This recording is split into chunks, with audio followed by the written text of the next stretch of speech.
I will take you to the Ashanti region, where Regional Health Directorate has identified 10 communities as hotspots for potential spread of coronavirus.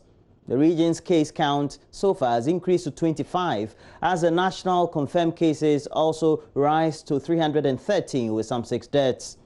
The Ashanti Regional Director of Health Services, Dr. Emmanuel Tinkrine, says the upsurge is due to active surveillance adopted by the Directorate. He's been interacting with Lava Firm's Prince Apia. The situation in Ashanti region, as I said, we follow closely Greater Accra. So far, we've identified 25 cases.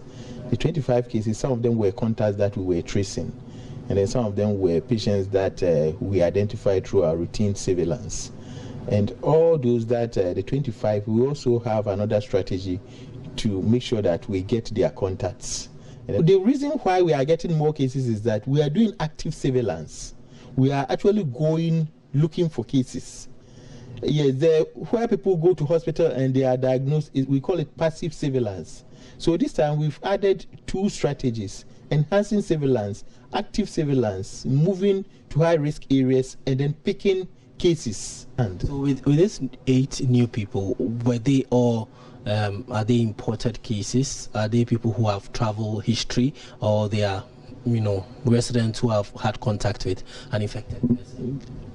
3 of them have contact travel history, and then about another 3 of them has contacts with people with infection, but 2 of them no contacts, no travel history.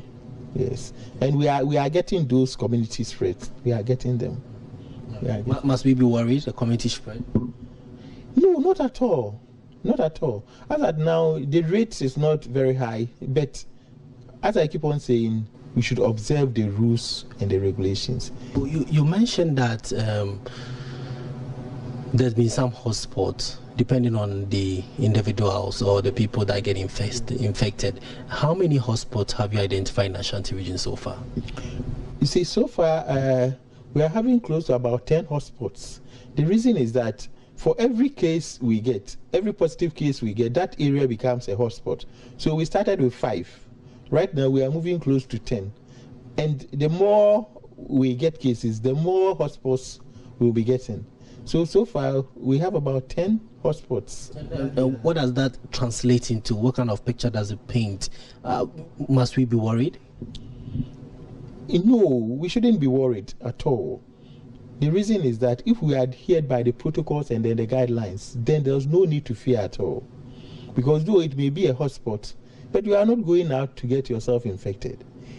You only put yourself in danger if you try to do the wrong thing.